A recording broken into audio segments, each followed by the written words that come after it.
நாணயங்களை நேசிப்போம், நாணயங்களை பாதுகாப்போம்.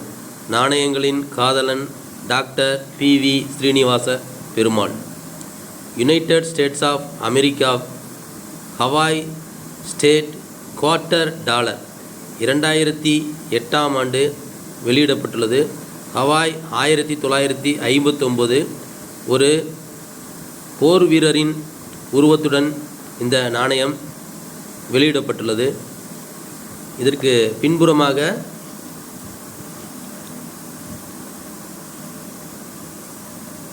லிபர்ட்டி எந்த ஆண்டு வெளியிடப்பட்டது என்ற விவரம் குவார்ட்டர் டாலர் என்ற அடிப்படையில் யுனைடெட் ஸ்டேட்ஸ் ஆஃப் அமெரிக்கா என்று அச்சிடப்பட்டுள்ளது.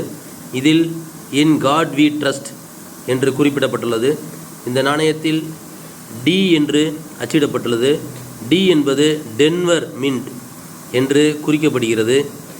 இந்த நாணயமானது அயல்நாட்டு நாணயம்.